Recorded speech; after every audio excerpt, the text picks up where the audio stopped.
Assalomu alaykum aziz audio hikoyalari kanali muxlislari. Bugun sizlarga so'zlab bermoqchi bo'lgan voqeam balki ko'pchiligingizning yuragingizni titratib yuborar.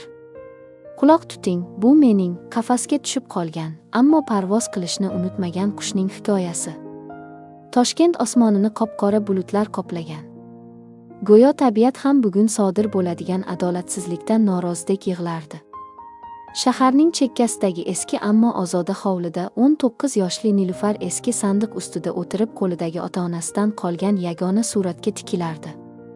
Suratda onasi uni bag'riga bosib, otasi esa ularga mehribonlik bilan qarab turardi. Bu surat uning baxtli bolaligidan qolgan yagona esdalik edi. Nilufar endigina tibbiyot kollejini tamomlagan shifokor bo'lishni, odamlarga yordam berishni orzu qilardi. Uning qalbi beg'ubor, ko'zlari esa hali hayotning achchiq haqiqatlarini ko'rmagan tiniq buloqdek edi. Ammo 10 yoshida avtohalokat tufayli yetim qolgach, amakisi Botir va kelinoyisi Shohidaning qaramog'ida qoldi. Ular Nilufarga yomon munosabatda bo'lishmasdi, lekin har doim uning begona ekanligini, ortiqcha yuk ekanligini his qildirib turishardi. Shu payt ko'cha eshigi sharaqlab ochildi va hovliga amakisi Botir kirib keldi. Uning rangi dokadek oqarib ketgan, qo'llari titrardi. Uning ortidan esa 2 nafar barvasta qora ko'zoynakli yigitlar va o'rtada baland bo'yli, sovuq nigohli, taxminan 30-32 yoshlardagi erkak kirib keldi. Bu erkakning kiyinishi, yurishi va o'zini tutishidan uning oddiy odam emasligi, balki bu dunyoning xo'jayinlaridan biri ekanligi ko'rinib turardi. Bu Temur Mahmudov edi. Mamlakatning eng yirik qurilish imperiyasi egasi, shafqatsizligi va prinsipialligi bilan tanilgan milliarder. U haqida yuragi yo'q degan gaplar yurardi. Botir amaki titrab qaqshab mehmonlarni uyga taklif qildi. Nilufar qo'rquv bilan derazadan mo'raladi. Uning yuragi yomonlikni sezgandek tukillab urardi. Ichkarida og'ir suhbat boshlandi. Botir aka, dedi Temur past lekin juda xavfli ovozda. Uning ovozida po'latdek sovuqlik bor edi. Mening sabrim tugadi. Siz mendan qurilish uchun deb katta summa oldingiz. Lekin pullarni qimorga yutkazib yubordingiz. Bugun hisob-kitob kuni. Temurjon ukam, menga yana ozgina vaqt ber. Botir amaki yerga tiz cho'kib yalinardi. Uyni sotaman, buyragimni sotaman, hammasini to'layman. Sizning uyingiz mening itimning uyasidan ham arzon turadi, dedi Temur jirkanib. Buyragingiz esa menga kerak emas. Menga hozirning o'zida pul kerak yoki qon. Shu payt xonaga choy ko'tarib kirgan Shohida kelinoyi qo'lidagi patnisni tushirib yuborayozdi. Bizda bir taklif bor Temurjon, dedi u duduqlanib eriga ma'noli qarab. Botir amaki xotinning ishorasini tushundi va umid bilan boshini ko'tardi. Ha, bizda qiz bor jiyanim Nilufar. 19 yoshda. Oydek qiz, qo'li gul, pokiza. Uni sizga kelinlikka beramiz. Eshitishimcha bobongiz sizga uylanmasang merosdan mahrum qilaman deb shart qo'ygan ekan. Nilufar siz uchun ayni muddao. U jim yuradigan itoatkor qiz, nima desangiz shuni qiladi. Nilufar eshik ortida turib bu so'zlarni eshitdi va butun vujudi muzlab qoldi. Uning taqdiri, uning hayoti xuddi bozordagi moldek savdo qilinayotgan edi. Temur bir zum jim qoldi. U chindan ham bobosining qistovi ostida edi. Unga sevgi emas, shunchaki qo'g'irchoq xotin kerak edi. Ovozini chiqarmaydigan, uning ishlariga aralashmaydigan va jamiyat oldida uning maqomini ko'rsatib turadigan soxta xotin. Chaqiring uni, dedi Temur qisqa qilib. Nilufarni xonaga olib kirishdi. U boshini egib polga qarab turardi. U titrardi, lekin yig'lamaslikka harakat qilardi. Temur o'rnidan turib qizning oldiga keldi. U Nilufarning iyagidan tutib majburan boshini ko'tardi. Ularning ko'zlari to'qnashdi. Temurning ko'zlari timqora va tubsiz edi. U yerda na shahvat, na rahmdillik bor edi. Faqat hisob-kitob. Nilufarning ko'zlari esa katta-katta qo'rquv va nafratga to'la edi. Yosh ekan, dedi Temur sovuqqonlik bilan. Va chiroyli. Mayli, qarzni kechaman. Lekin bitta shart bilan. Bu qiz bugunning o'zida mening uyimga ketadi. To'y ertaga bo'ladi. Ortiqcha dabdabasiz Nilufar chiday olmadi. Men rozi emasman, dedi u ovozi qaltirab. Men buyum emasman, meni sota olmaysizlar. Botir amaki o'rnidan sakrab turib Nilufarga tarsaki tushirdi. O'chir ovozingni nonko'r. Biz seni boqdik, o'qitdik. Endi yaxshilikni qaytarish vaqti keldi. Agar rozi bo'lmasang bizni o'ldirishadi. Mening qonim sening bo'yningda qoladi. Temur bu sahnani jimgina kuzatib turardi. U Botirning vahshiyligidan jirkanib ketdi. Lekin Nilufarni himoya qilmadi. Unga natija kerak edi. Tanlov o'zingda, Nilufar, dedi Temur sovuq ohangda. Yoki menga turmushga chiqasan va amaking hayotini saqlab qolasan. Yoki hozir chiqib ketaman va yigitlarim ishni boshlashadi. Nilufar yig'lab yubordi. U amakisini yomon ko'rsa ham uning o'limiga sababchi bo'lishni istamasdi. Uning boshqa yo'li yo'q edi. Roziman deb pichirladi u. O'sha tunda Nilufarning hayoti butunlay o'zgardi. U o'zining kichkina chamadoniga bor-yo'g'i bir nechta kiyimini va ota-onasining suratini soldi. Uni Temurning qora Mercedesiga o'tkazishdi. Yo'l bo'yi ular chur etishmadi. Temur telefonda tinmay ish yuzasidan gaplashar. Nilufarga qayrilib ham qaramasdi. Qiz esa derazaga boshini qo'yib oqib o'tayotgan shahar chiroqlariga qarab o'zining o'lgan orzulari bilan xayrlashardi. Mashina shaharning eng qimmat tumanidagi haybatli qasr oldida to'xtadi. Bu uy emas, haqiqiy qal'a edi. Baland devorlar, qo'riqchilar, ulkan temir darvoza. Tush, dedi Temur. Nilufar mashinadan tushdi. Uyning ichi sovuq va haybatli edi. Hamma narsa eng so'nggi urf bo'yicha jihozlangan. Hamma joyda oq va qora ranglar hukmron edi.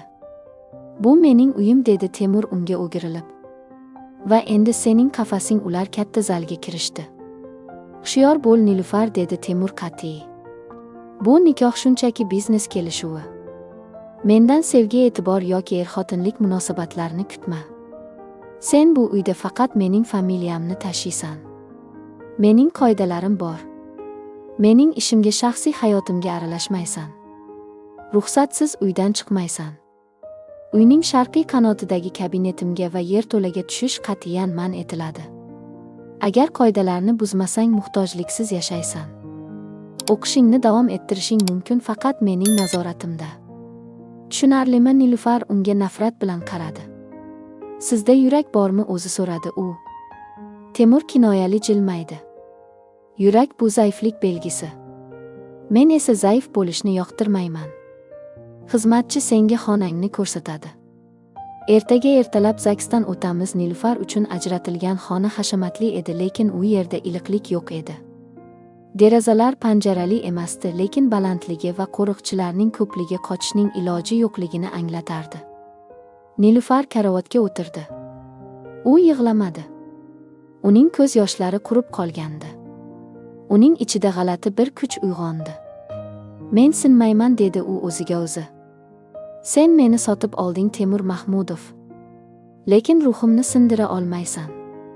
Men bu qafasdan qutulaman va bir kun kelib sening ko'zingga tik qarab kimligimni ko'rsatib qo'yaman. Ertasi kuni to'y marosimi bo'ldi. Bu eng g'alati to'y edi. Mehmonlar kam, faqat Temurning eng yaqin biznes hamkorlari va bobosi Mardon bobo. Mardon bobo 80 yoshlarda, juda siyosatdon va qattiqqo'l chol edi. U Nilufarni ko'rib mamnun bosh irg'adi. Yaxshi, dedi u hassasini to'qillatib. Ko'zlarida hayo bor ekan. Naslimizni davom ettiradigan qizga o'xshaydi. Temur, uni xor qilma. Nikoh o'qildi. Nilufarning barmog'iga qimmatbaho uzuk taqildi. Bu uzuk uning uchun kishan edi. Kechqurun hamma ketgach, Temur va Nilufar yana yolg'iz qolishdi.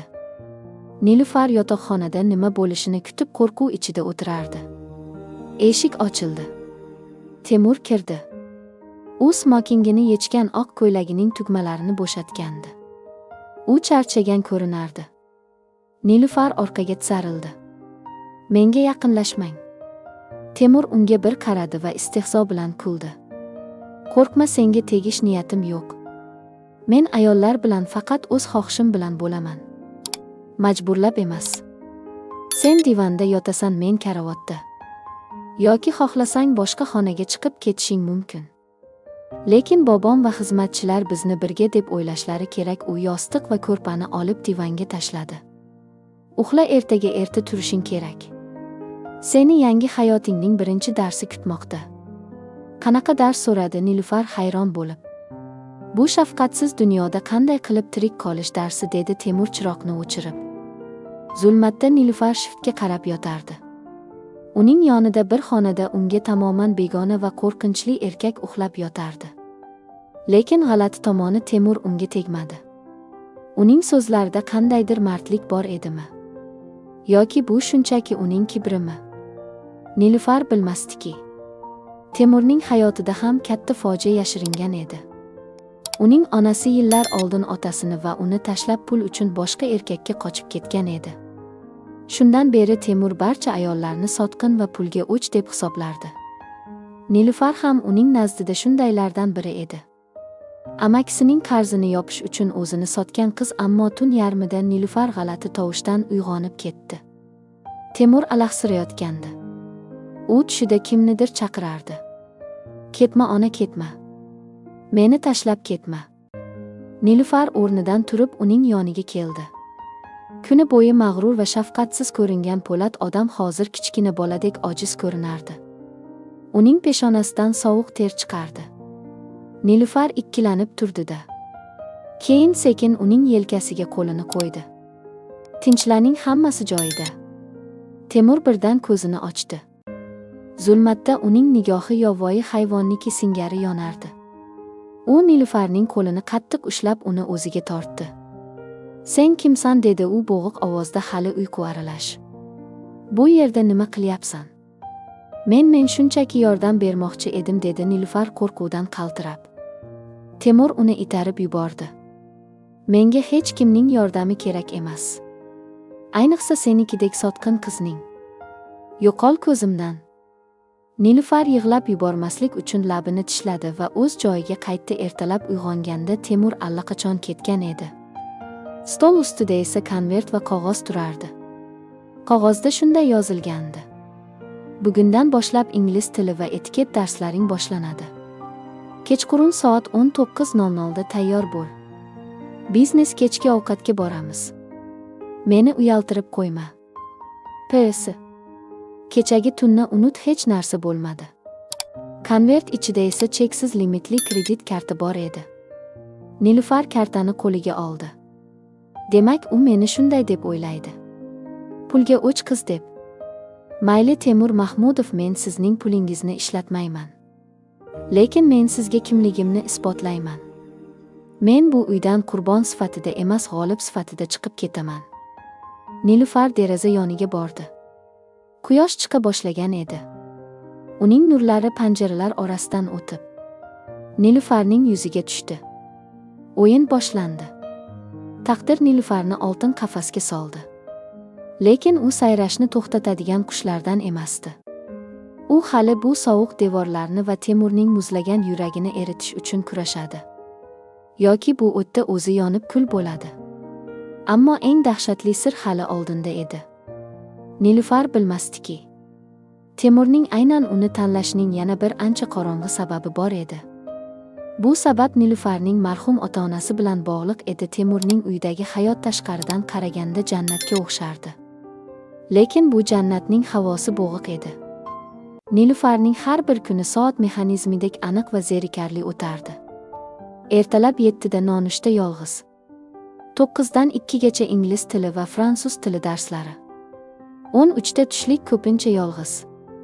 14dan 17gacha etiket, raqs va uslub darslari. Kechki payt esa kutish. Temurning qaytishini kutish. Uy xizmatchilari Nilufarga nisbatan juda muloyim ammo rasmiy edilar. Ular go'yo jonli odam bilan emas, balki qimmatbaho chinni vaza bilan gaplashayotgandek muomala qilishardi. Faqat Mavluda opa, uyning keksa oshpazi, ba'zida unga achinish bilan qarab qo'yardi. Bir kuni tushdan keyin etiket o'qituvchisi Madam Luiza, aslida o'zbek lekin o'zini fransuzdek tutadigan ayol, Nilufarga qanday qilib choy finjonini to'g'ri ushlashni 20-marta o'rgatayotganda Nilufar chiday olmadi. Madam Luiza, dedi u finjonni stolga qo'yib. Men shifokorlikka o'qiganman. Men inson anatomiyasini, kasalliklarni davolashni bilaman. Bu finjonni qanday ushlashim insoniyatga qanday foyda beradi? Madam Luiza ko'zoynagini to'g'rilab lablarini burdi. Azizim, siz endi hamshira emassiz. Siz Mahmudovlar imperiyasining vakilisiz. Sizning har bir harakatingiz eringizning obro'si demakdir. Agar siz oddiy xalqqa o'xshab choy ichsangiz, janob Temurning raqiblari uning ustidan kulishadi. Milliarder o'ziga qishloqdan xotin olibdi deb gap qilishadi.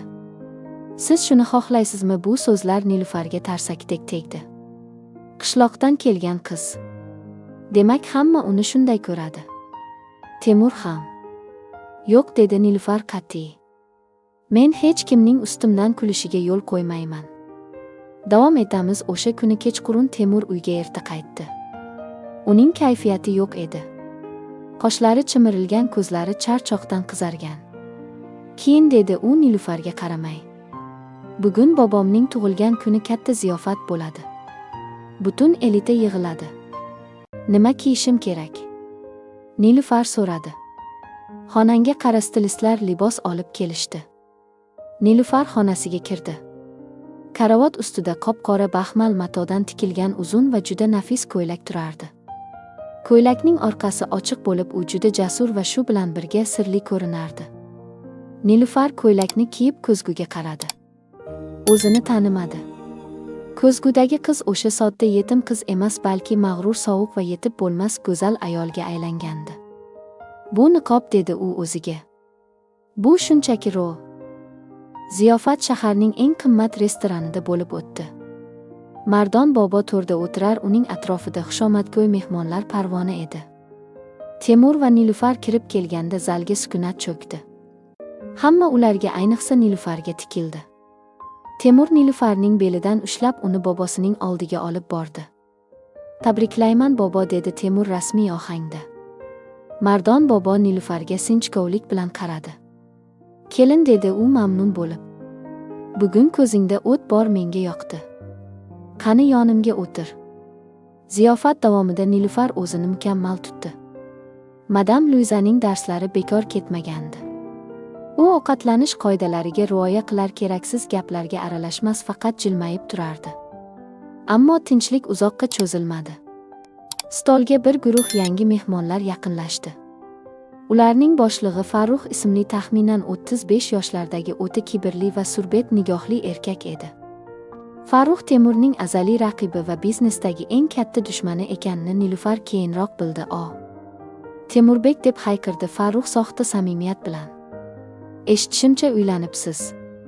Bizni to'yga aytmadingiz-a?" "Mayli, tushunaman, shoshilinch bo'lgan deyishdi." U Nilufarga yeb qo'ygudek tikildi. "Bu o'sha mashhur kelinmi? Qarz evaziga olingan go'zal?" Stoldagi hamma jim bo'lib qoldi. Bu ochiqchasiga haqorat edi. Temurning qo'llari musht bo'lib tugildi. U o'rnidan turmoqchi bo'ldi. Lekin Nilufar sekin uning qo'lidan ushlab to'xtatdi. Nilufar o'rnidan turdi. Uning yuzida qo'rquv yo'q edi. U to'g'ri Farruhning ko'ziga qaradi. "Janob", dedi u tiniq va jarangdor ovozda. "Sizning ma'lumotlaringiz biroz eskiribdi. Savdo-sotiq faqat bozorda bo'ladi. Bu yerda esa oila va qadriyatlar haqida gap ketmoqda. Ammo sizning bozor darajasidagi fikrlashingizni hisobga olsak, buni tushunishingiz qiyin bo'lsa kerak. Aytgancha, galstugingizning rangi kostyumingizga umuman mos emas. Bu esa didingizning ham saviyangizga mos ekanligini ko'rsatib turibdi." Zaldagi ayollar kixillab kulib yuborishdi. Erkaklar esa hayratdan yoqa ushlashdi.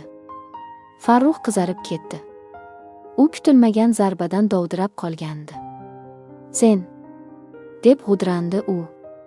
"Men Temur Mahmudovning rafiqasiman", deb uning so'zini bo'ldi Nilufar. "Va siz kabi mehmonlarga eshik qayerdaligini ko'rsatib qo'yishim mumkin." Mardon bobo baland ovozda kulib yubordi va qarsak chaldi. "Yashavor qizim, o'g'il bolasan." Farruh sharmanda bo'lib tezda davradan uzoqlashdi. Temur Nilufarga qaradi. Uning ko'zlarida ilk bor hayrat va hurmat uchqunlari paydo bo'lgandi. Uyga qaytishda mashinada yana sukunat hukm surdi. Lekin bu safar sukunat og'ir emasdi. "Galstuk haqidagi gap ortiqcha edi", dedi Temur derazaga qarab. Lekin labining chetida tabassum sezildi. "Lekin rahmat." Nilufar unga qaradi. "Men buni siz uchun qilmadim. Men o'zim uchun qildim." Hech kim meni yerga urishiga yo'l qo'ymayman. Temur unga o'girildi. Mashinaning qorong'i salonida uning ko'zlari yaltiradi. Bilasanmi Nilufar, sen men o'ylagandan ko'ra xavfliroq ekansan. Farruh buni unutmaydi. Ehtiyot bo'lishing kerak. Men qafasdaman-ku, dedi Nilufar achchiq kinoya bilan. Menga nima ham qila olardi? Ba'zida xavf tashqaridan emas, ichkaridan keladi, dedi Temur sirli qilib. Bu gaplarning ma'nosini Nilufar bir necha kundan keyin tushundi. Temur yana xizmat safari bilan chet elga ketdi. Nilufar uyda yolg'iz qoldi. Zerikish yana boshlandi. Bir kuni kechasi soat 2lar atrofida u suv ichish uchun pastga tushdi. Oshxonadan qaytayotib 3-qavatdan taqiqlangan Sharqiy qanot tomonidan g'alati tovush eshitdi. Xuddi og'ir narsa sudragan yoki temir eshik g'ijirlagan ovoz. Temur safarda edi. Uyda faqat qo'riqchilar tashqarida va Mavluda opa o'z xonasida uxlayotgan bo'lishi kerak edi. Unda tepada kim bor? Qiziqish qo'rquvdan ustun keldi. Nilufar oyoq uchida zinadan ko'tarila boshladi. Sharqiy qanotga olib boruvchi yo'lak qorong'i edi. Yo'lakning oxiri katta eman eshik har doim qulf turardi. Lekin bugun eshik qiya ochiq edi. Nilufarning yuragi dukillab eshikka yaqinlashdi. Ichkaridan xira yorug'lik tushib turardi. U eshik tirqishidan mo'raladi. Xona ulkan kabinetga o'xshardi. Devorlarda eski xaritalar, javonlarda esa minglab qalin papkalar taxlangan edi. Xonaning o'rtasida katta stol ustida esa eski sarg'aygan fotosurat va qandaydir hujjatlar sochilib yotardi. Ammo xonada hech kim ko'rinmasdi. Shamol ochiq derazadan pardani hilpiratardi. Demak, kimdir kirgan va derazadan chiqib ketganmi? Yoki shunchaki unutib qoldirilganmi? Nilufar ichkariga kirdi. U stolga yaqinlashdi. Hujjatlarga ko'zi tushdi va qotib qoldi. Hujjatning ustiga katta qilib loyiha Phoenix 2005-yil deb yozilgan edi va pastrog'ida ishtirokchilar ro'yxati bor edi. Mahmudov Jasur, Temurning otasi, Rahimov Sanjar, Nilufarning otasi. Nilufarning ko'z oldi qorong'ilashib ketdi. Otasi, uning otasi oddiy muhandis edi. Temurning otasi bilan qanday aloqasi bo'lishi mumkin? U fotosuratni qo'liga oldi. Suratda 2 yosh yigit quchoqlashib kulib turishardi. Biri Temurga quyib qo'ygandek o'xshash, ikkinchisi esa Nilufarning otasi Sanjar edi. Demak, bu shunchaki qarz masalasi emas, deb o'yladi Nilufar dahshat ichida. Temur meni bekorga tanlamagan. Bizning otalarimiz tanish bo'lgan. Lekin nega? Nima bo'lgan o'zi? U papkani ochdi. Ichida gazeta qirqimlari bor edi. 2005-yil 12-oktyabr. Katta portlash. Qurilish maydonidagi halokatda 10 kishi halok bo'ldi. Bosh muhandis Sanjar Rahimov aybdor deb topildi va qidiruvga berildi. Keyinchalik uning jasadi avtohalokatda topildi. Nilufar o'qigan sari rangi oqardi. Uning ota-onasi avtohalokatda o'lganini bilardi. Lekin aybdor deb topildi. Portlash. Bu haqda unga hech kim aytmagan edi. Amakisi ham, xolalari ham. Yana bir hujjatda qizil yozilgan yozuv bor edi. Sanjar xiyonat qildi. U chizmalarni raqobatchilarga sotdi va qochmoqchi bo'ldi. Jazo muqarrar. Bu yozuv ostiga J. Mahmudov deb imzo qo'yilgandi. Demak, sen baribir kirdingga. Bu ovoz Nilufarning yuragini to'xtatib qo'yayozdi. U shartta orqasiga o'girildi. Eshik oldida Temur turardi. U safardan erta qaytgandi. Uning egnida plash, qo'lida esa qora charm qo'lqop bor edi. Uning yuzi toshdek qotgan, ko'zlarida esa g'azab emas, chuqur tubsiz qayg'u bor edi. Temur. Nilufarning ovozi titrab chiqdi. U qo'lidagi qog'ozni ko'rsatdi. Bu nima? Mening otam, u sizning otangiz bilan. Temur sekin yaqinlashdi. U Nilufarning qo'lidan qog'ozni tortib oldi va stolga uloqtirdi. Men senga nima degandim, Nilufar, dedi u pastda. Lekin har bir so'zi xanjardek botardi. Sharqiy qanotga kirma degandim. Sening qiziquvchanliging senga qimmatga tushishi mumkin. Menga baribir, deb baqirdi Nilufar. Qo'rquvini haqiqatni bilish istagi egallagandi. Menga haqiqatni ayting. Nega meni tanladingiz? Amakimning qarzi uchun emas. Otam uchunmi? Siz mendan qasos olmoqchimisiz? Temur uni devorga qisdi. Uning nafasi Nilufarning yuziga urilardi. Qasos u kinoyali kuldi. Agar qasos olmoqchi bo'lganimda sen hozir tirik turmasding. Mening otam o'sha portlashdan keyin infarkt bo'lib o'ldi. Kompaniya bankrot bo'lishiga bir bahya qoldi. Hamma aybni sening otangga yuklashdi. Lekin u to'xtab qoldi. Uning nigohi Nilufarning ko'zlariga otasining ko'zlariga o'xshash o'sha katta shahlo ko'zlarga qadaldi. Lekin nima pichirladi Nilufar? Lekin men otangning aybdor ekanligiga hech qachon to'liq ishonmaganman, dedi Temur kutilmaganda. U Nilufarni qo'yib yubordi va deraza tomonga yurdi. Otam o'limidan oldin menga bir narsa dedi. Sanjar xiyonat qilmadi. Uni tuzoqqa tushirishdi. Haqiqiy dushman ichimizda Temur Nilufarga o'girildi. Men seni bu uyga jazolash uchun emas, himoya qilish uchun olib keldim, Nilufar. Nilufar eshitganlariga ishonolmasdi. Himoya kimdan? O'sha portlashni uyushtirgan va otalarimizni bir-biriga dushman qilgan odamlardan. Ular sening tirik ekanligingni bilib qolishdi. Ular o'ylashadiki, otang o'g'irlagan Phoenix loyihasining asl nusxasi senda yoki amakingda. Amaking ahmoq, u hech narsani bilmaydi. Sen esa sen xavf ostidasan. Nilufar devorga suyanganicha sirpanib tushdi. Uning butun hayoti yolg'on ustiga qurilgan ekan. Demak, siz meni qutqardingizmi? Hozircha xulosa chiqarishga shoshilma, dedi Temur sovuqqonligini tiklab. Men tadbirkorman. Har bir harakatimda foyda bo'lishi kerak. Seni himoya qilish menga otamning vasiyatini bajarish va haqiqiy dushmanni topish uchun kerak. Sen yem emassan, sen o'ljasan. Dushmanni tutish uchun tirik o'lja. Nilufar unga qaradi. Bu odam kim o'zi? Qahramonmi yoki sovuqqon ovchimi? Kim u dushman, so'radi Nilufar. Temur stol ustidagi Farruxning rasmini ko'rsatdi. Yo'q. Farruh emas, uning orqasida turgan ko'zga tashlanmaydigan keksa bir kishining rasmi. Bu odamni taniysanmi, so'radi Temur. Nilufar rasmga tikildi.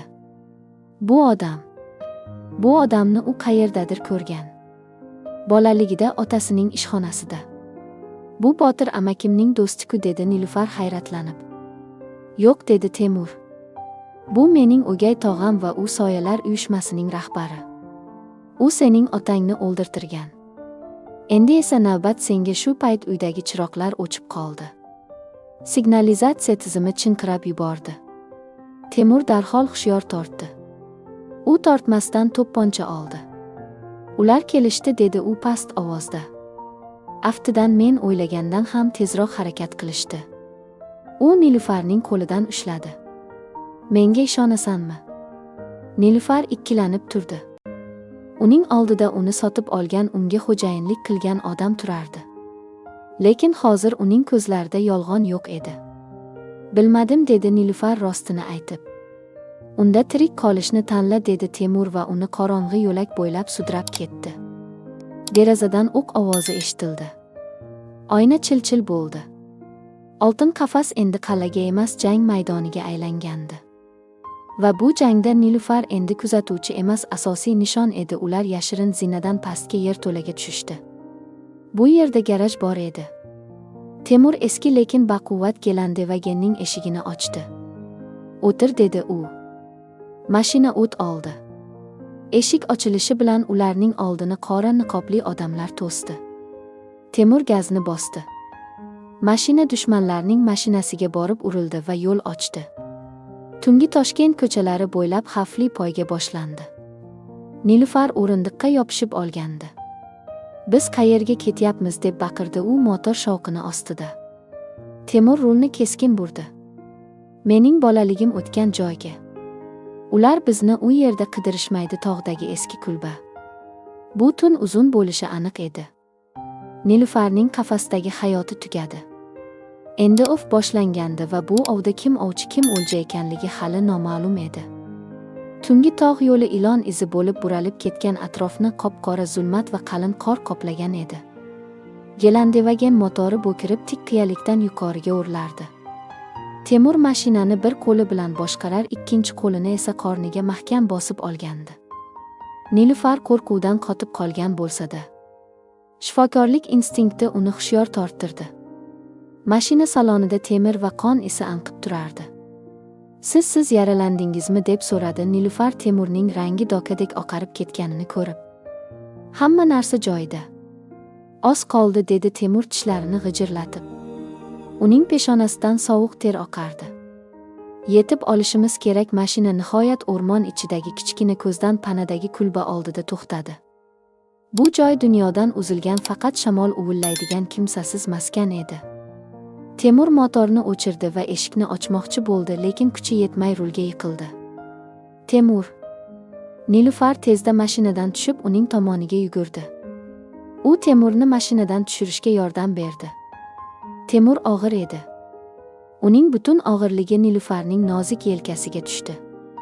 Ular qor kechib kulba eshigini zo'rg'a ochib kirishdi. Ichkari zax va sovuq edi. Nilufar Temurni eski divanga yotqizdi. Uning oq ko'ylagi qip-qizil qonga bo'yalgan edi. Chiroqni yoqma, dedi Temur xirillab. Dushmanlar ko'rishi mumkin. Faqat kaminni. Nilufar chaqqonlik bilan kaminni yoqdi. Olov nuri xonani xira yoritdi. Endi u Temurning jarohatini aniq ko'rdi. O'q uning qornining chap tomonini yalab o'tgan, lekin chuqur kirgan edi. Qon to'xtamayotgandi. Menga qarang, dedi Nilufar ovozida qat'iyat paydo bo'lib. Endi u qo'rqoq kelin emas, tajribali hamshira edi. O'qni chiqarib tashlash kerak. Aks holda qon yo'qotishdan o'lasiz. Temur uning ko'zlariga qaradi. O'sha ko'zlarda u avval ko'rmagan kuchni ko'rdi. Bu yerda asboblar yo'q. Mashinada aptechka bormi? Ha, orqa o'rindiqda va barda aroq bor. Nilufar yugurib borib kerakli narsalarni olib keldi. Uning qo'llari endi qaltiramasdi. U Temurning ko'ylagini yirtib tashladi. Bu og'riqli bo'ladi, dedi u pichoqni olovda qizdirayotib. Chiday olasizmi? Temur labida siniq tabassum paydo bo'ldi. Men hayotimda bundan ham og'irroq og'riqlarni ko'rganman. Nilufar boshla operatsiya dahshatli o'tdi. Narkossiz, shunchaki spirt va olov bilan qilingan jarrohlik amaliyoti. Temur biror marta ingramadi, lekin divanning qoplamasini tirnoqlari bilan yirtib yuborayozdi. Nilufar o'qni chiqarib olganda u hushidan ketdi. Nilufar jarohatni tikib bog'lab qo'ydi. Keyin Temurning ustiga qalin adyol yopdi va o'zi kamin oldiga o'tirib uning nafas olishini kuzata boshladi. Tong otganda bo'ron tinib quyosh chiqdi. Temur ko'zini ochdi. Uning boshi og'ir edi, lekin tanasidagi o't biroz pasaygandi. U boshini burib Nilufarni ko'rdi. Qiz yerda kamin yonida uxlab qolgandi. Uning yuzi qurumga belangan, sochlari to'zg'igan. Lekin Temur uchun u hozir dunyodagi eng go'zal mavjudot edi. U hech qachon hech kimga o'z hayotini ishonmagan edi. Bu qiz esa uni qutqardi. Temur o'rnidan turmoqchi bo'ldi. Divan g'ijirladi. Nilufar darhol uyg'ondi. Qimirlamang, dedi u tezda uning yoniga kelib peshonasini ushlab ko'rdi. Isitmangiz tushibdi. Xudoga shukr. Temur uning qo'lini ushlab qoldi. Uning kaftlari dag'al. Nilufarning qo'llari esa mayin edi. Rahmat, dedi u pastda. Sen meni o'lishga qo'ymading. Nega? Men senga faqat azob berdim-ku. Nilufar qo'lini tortib olmadi. Chunki men qotil emasman va siz ham qotil emassiz. Men buni kecha ko'zlarim bilan ko'rdim. Sukunat cho'kdi. Faqat o'tinlarning chirsillashi eshitilardi. Feniks loyihasi, dedi Temur birdan. Bilasanmi u nima? Nilufar bosh chayqadi. Bu shunchaki bino emas. Bu mening va sening otang ixtiro qilgan yangi energiya tizimi edi. Bu loyiha dunyoni o'zgartirishi mumkin edi. O'gay tog'am G'ofur u buni qurol sifatida xorijliklarga sotmoqchi bo'ldi. Otalarimiz rozi bo'lishmadi. Shuning uchun ularni yo'q qilishdi. Men esa Nilufar yutindi. Men shunchaki kalitmanmi yo'q? Temur o'rnidan turishga urinib o'tirib oldi. Dastlab shunday deb o'ylagandim. Seni dushmanni chalg'itish uchun olib kelgandim. Lekin endi u Nilufarning yuziga yaqinlashdi. Uning nigohi shu qadar chuqur ediki, Nilufar unda cho'kib ketayozdi. Endi men uchun Phoenix ham kompaniya ham muhim emas. Men faqat seni saqlab qolishni istayman. Chunki bu muzlagan yuragimda ilk bor nimadir urishni boshladi. Ularning lablari bir-biriga yaqinlashdi. Bu ehtirosli bo'lsa emas, balki ikki yarador qalbning birlashuvi, va'da va ishonch muhri edi, ammo bu romantik lahza uzoqqa cho'zilmadi. Tashqarida qor g'ijirlagan ovoz eshitildi. Temur darhol hushyor tortdi. U to'pponchasini qidirdi. Bizni topishdi, dedi u shivirlab. Bu yerga hech kim kelmasligi kerak edi. Eshik taqilladi. Temur aka, bu men. Sardorman. Oching. Temur yengil tortdi. Bu mening yordamchim, dedi u Nilufarga. Xavfsizlik xizmati boshlig'i bizga yordamga keldi. Temur borib eshikni ochdi. Bo'sag'ada Sardor turardi. Uning orqasida esa o'nlab qurollangan yigitlar va markazda hassaga suyanib turgan keksa ko'zlari ayyor bir chol. G'ofur tog'a Temur qotib qoldi. Sardor boshini egdi. Kechiring xo'jayin. Ular oilamni garovga olishdi. G'ofur tog'a xaxolab kulib ichkariga kirdi. Jiyan, ko'rishmaganimizga ancha bo'ldi.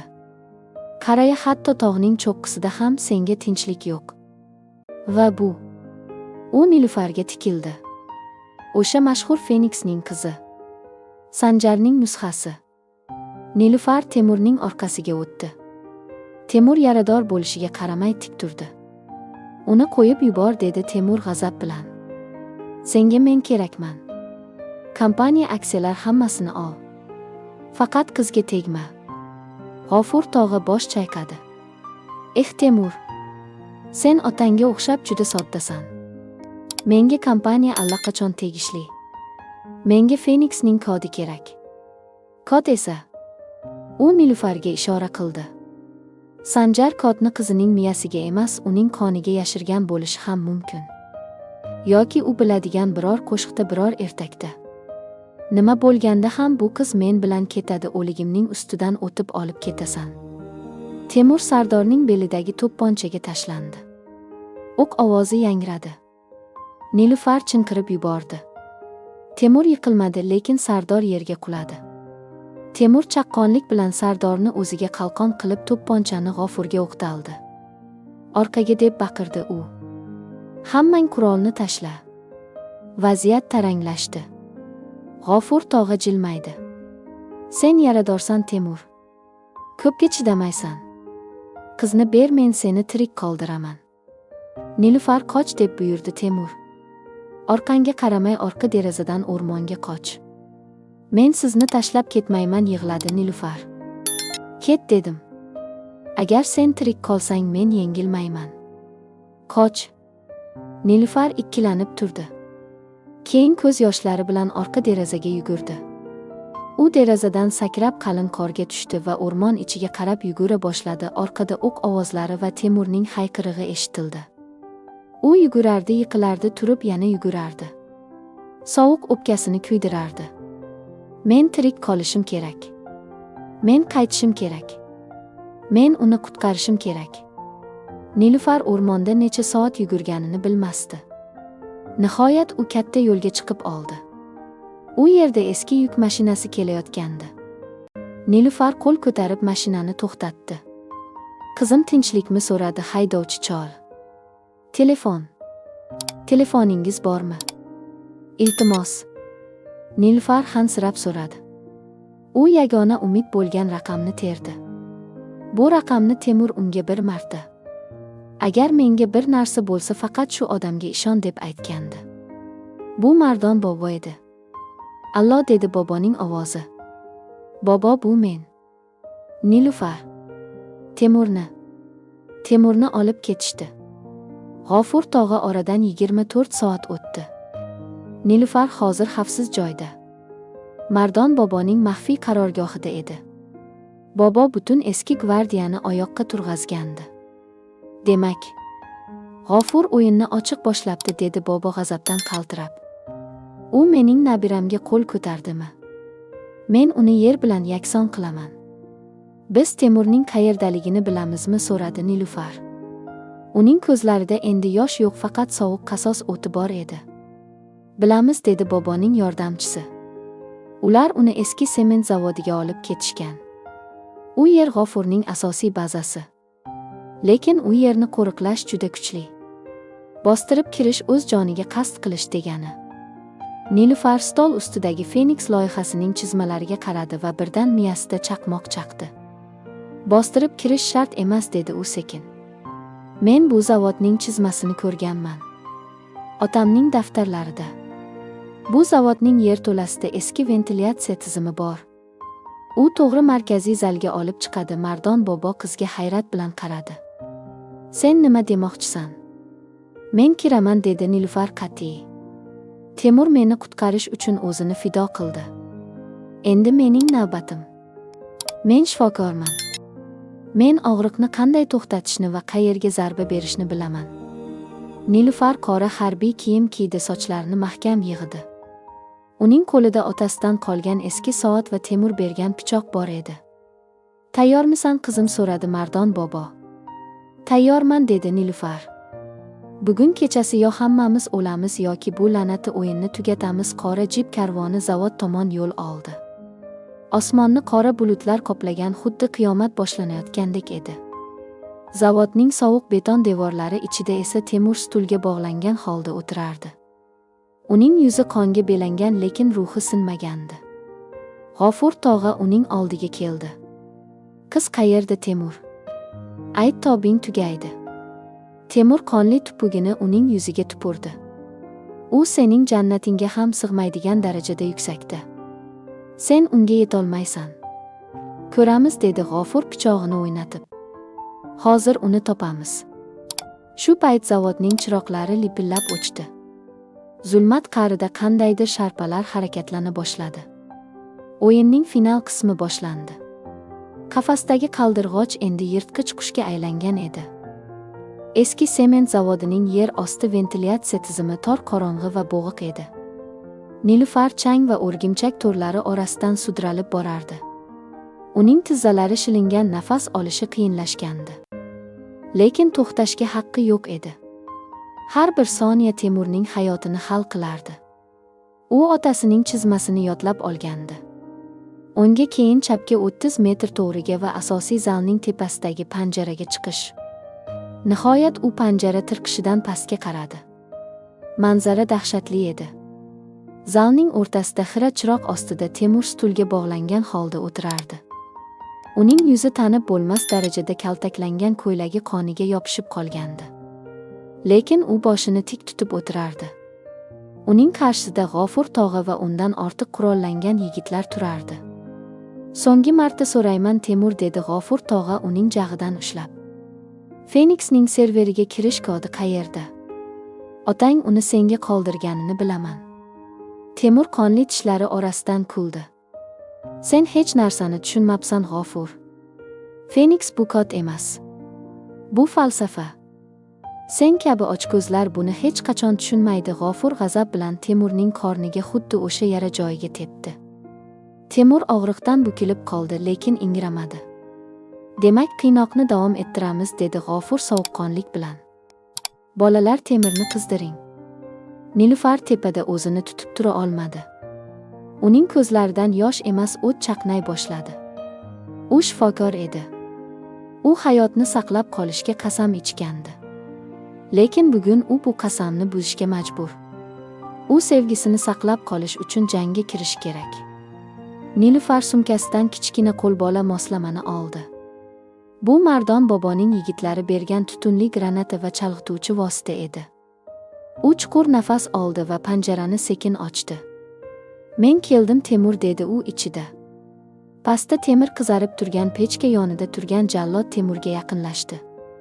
Shu payt tepadan bir narsa tushdi. Taq etgan ovoz eshitildi va birdan zalni quyuq ko'zni achishtiradigan oq tutun qopladi. Nima bo'lyapti, deb baqirdi G'ofur. Otinglar, hamma joyga otinglar. Tartibsiz o'q ovozlari yangradi. Yigitlar vahima ichida atrofga o'q uzishardi. Nilufar chaqqonlik bilan pastga sakradi. U tutun ichida ko'rinmas sharpadek harakatlanardi. U birinchi bo'lib Temurning yonidagi jallodga tashlandi. Tibbiy bilimlari unga qo'l keldi. U aniq va kuchli zarba bilan odamning bo'ynidagi uyqu arteriyasini bosdi. Jallod hushidan ketib yiqildi. Nilufar tezda Temurning arqonlarini pichog'i bilan kesib tashladi.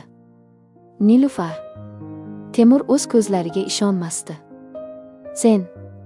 Sen bu yerda nima qilyapsan, ahmoq qiz? Sizni qutqaryapman, dedi Nilufar uning qo'lidan tortib. Turishingiz kerak. Temur og'riqni yengib o'rnidan turdi. U jallodning qo'lidagi avtomatni oldi. Endi raqsga tushamiz, dedi u g'azab bilan. Shu payt zavodning asosiy darvozasi portlab ketdi. Bu Mardon boboning maxsus guruhi edi. Zirhli mashina ichkariga bostirib kirdi va haqiqiy urush boshlandi. Tutun tarqalganda G'ofur tog'i vaziyat qo'ldan ketganini tushundi. Uning yigitlari birin-ketin yiqilardi. G'ofur orqa eshik tomon qochdi. U qochyapti deb baqirdi Nilufar.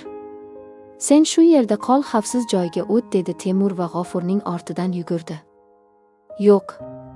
Nilufar uning ortidan qolmadi. G'ofur zavodning eng yuqori qismiga, tomga chiqadigan zina poyiga o'rmalab chiqayotgandi. Temur uning ortidan yetib bordi. Tomda kuchli shamol esar, yomg'ir yog'a boshlagandi. G'ofur boshi berk ko'chaga kirib qolgandi. Uning ortida 100 metrlik jarlik, oldida esa g'azablangan Temur. To'xta, dedi G'ofur nafasini rostlab. Meni o'ldirma jiyan. Men senga hamma narsani beraman. Pullarni, chet eldagi hisoblarni. Faqat meni o'ldirma. Temur unga yaqinlashdi. Uning ko'zlarida endi avvalgi sovuqlik yo'q, faqat adolat talabi bor edi. Menga sening harom pullaring kerak emas. Menga otamning va Sanjar amakining ruhi tinchlanishi kerak. G'ofur birdan ayyorlik qildi. U yashirib qo'ygan pichog'ini chiqarib Temurga tashlandi. Temur yarador bo'lgani uchun chaqqon harakat qila olmadi va pichoq uning yelkasini tilib o'tdi. Ikki erkak yomg'ir ostida tomning sirpanchiq yuzasida olishib ketishdi. G'ofur kuchliroqdek tuyuldi, chunki Temur ko'p qon yo'qotgandi. G'ofur Temurni bo'g'a boshladi. O'l, otang kabi o'l. Temurning ko'z oldi qorong'ilasha boshladi. Shu payt tars etgan ovoz eshitildi. G'ofurning boshiga temir truba bilan zarba tegdi. U gandiraklab Temurni qo'yib yubordi. Temur ko'zini ochib qarasa, tepada Nilufar turardi. U qo'lidagi trubani mahkam ushlab olgandi. Butun vujudi qaltirardi. Lekin nigohi qat'iy edi. Mening erimga tegmang, deb baqirdi Nilufar. G'ofur muvozanatni yo'qotdi. U orqaga tisarildi. Oyog'i sirpandi va tubsizlikka quladi. Uning dahshatli qichqirig'i bir necha soniya eshitilib, so'ng jimib qoldi. Adolat qaror topdi. Yovuzlik o'zining tubsizligiga quladi. Temur va Nilufar tomda yomg'ir ostida bir-birlariga suyanib o'tirardilar. Temur Nilufarni mahkam quchoqladi. Sen meni ikkinchi marta qutqarding, dedi u pichirlab. Biz bir-birimizni qutqardik, dedi Nilufar uning ko'ksiga bosh qo'yib. Pastda politsiya va tez yordam sirenalari eshitilardi. Mardon bobo ularni kutib oldi. Keksa chol yig'lab yubordi va ikkalasini ham bag'riga bosdi. Bolalarim, tinchmisizlar? Oradan bir oy o'tib Temur va Nilufar Temurning otasidan qolgan eski kabinetda, o'sha sharqiy qanotda o'tirishardi. Endi bu xona qo'rqinchli emas, yorug' va shinam edi. Temur seyfdan Feniks loyihasining asl nusxasini oldi. G'ofur haq edi, dedi Temur. Bunda kod bor. Lekin u raqamlar emas. U Nilufarga qog'ozni uzatdi. Qog'ozda notalar yozilgan edi. Bu onam menga aytib beradigan allaku, dedi Nilufar hayratlanib. Ha, mening otam va sening otang bu loyihani shunchaki energiya manbai emas, kelajak avlodga sovg'a sifatida yaratishgan. Bu kod ikkita qalbning birlashuvi. Temur notalarni kompyuterga kiritdi. Ekranda loyiha Feniks faollashtirildi degan yozuv paydo bo'ldi. Bu O'zbekistonning chekka hududlarini tekin va ekologik toza elektr energiyasi bilan ta'minlaydigan ulkan quyosh va shamol stansiyalarining tarmog'i edi. Ular buni sotmoqchi emasdi, dedi Temur ko'zlarida yosh bilan. Ular buni xalqqa bermoqchi edi. Biz ularning ishini davom ettiramiz, dedi Nilufar uning qo'lini ushlab. Bu bizning merosimiz. Epilog. 5 yil o'tib, Toshkentning eng go'zal bog'laridan birida bolalarning sho'x kulgisi eshitilardi. Nilufar maysazorda molbert oldida o'tirib rasm chizardi. U endi o'sha qo'rqoq ezilgan qiz emasdi. U mashhur rassom va Phoenix xayriya fondining rahbari edi. Uning yuzida baxt va xotirjamlik nuri porlardi. Uzoqdan Temur kelardi. U kostyum shimda emas, oddiy futbolka va jinsi shimda edi. Uning yuzi ochiq, ko'zlarida avvalgi zulmatdan asar ham qolmagandi. Uning yelkasida 4 yoshli o'g'li Sanjar, Nilufarning otasi sharafiga qo'yilgan ism o'tirardi. Dada, qara, oyim yana bizni chizdilar, deb qichqirdi kichkina Sanjar. Temur Nilufarning yoniga kelib uni o'pib qo'ydi. Go'zal, dedi u rasmga qarab. Lekin asl nusxasi undan ham go'zalroq. Nilufar jilmaydi. Esimda bir paytlar bu uyni qafas degandim. Temur uni quchoqladi. Ha, lekin sen bu qafasni vayron qilding va uning o'rniga uy qurding. Haqiqiy uy. Qaldirg'ochlar qafasda yashamaydi, dedi Nilufar osmonda uchib yurgan qushlarga qarab. Ular faqat bahor kelganda sevgi bor joyda in quradilar. Temur uning peshonasiga peshonasini qo'ydi. Sen mening bahorimsan, Nilufar. Siz esa mening qanotlarimsiz, Temur. Ular birgalikda qo'l ushlashib o'zlari bunyod etgan baxtli kelajakka qarab yurishdi. Orqada esa quyosh nurlari ostida Phoenix markazi binosi oltin rangda tovlanib turardi. Bu o'tmishdagi qurbonlarning xotirasi va kelajakdagi umid ramzi edi.